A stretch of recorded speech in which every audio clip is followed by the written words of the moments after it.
Halo Terus Me People, perkenalkan saya Alfiwati Santika dari Divisi Marketing Communication PT Raja Sukses Propertindo.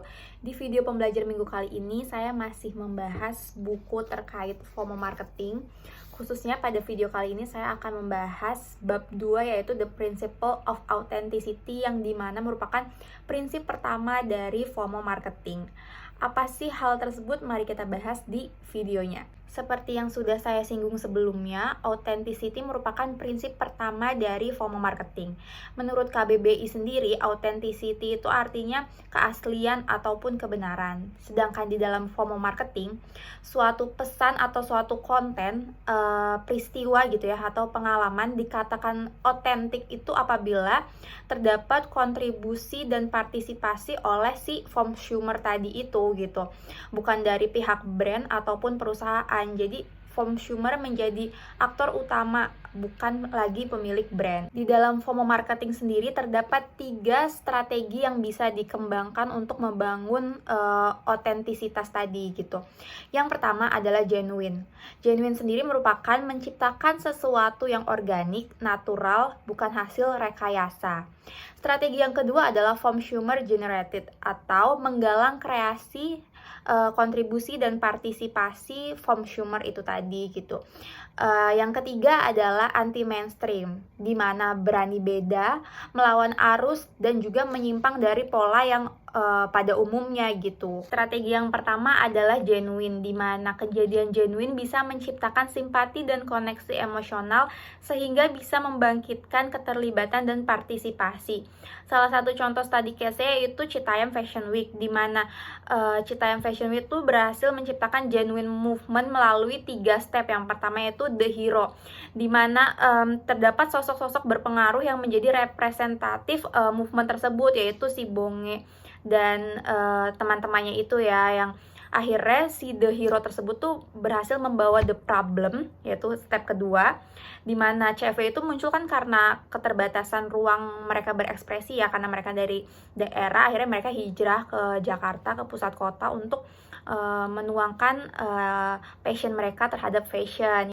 Yang akhirnya The Hero tadi yang membawa The Problem itu berhasil mencapai step ketiga yaitu The Climax, di mana CFW ini berhasil mendapat banyak perhatian dari masyarakat luas karena CFW itu terlihat sangat tulus dan otentik dan original tadi yang dibawa sama anak-anak yang emang mereka passionnya terhadap itu dan mereka konsisten gitu. Jadi genuine movement itu bisa terbentuk karena ketulusan dan konsistensi yang terjadi secara natural dan original.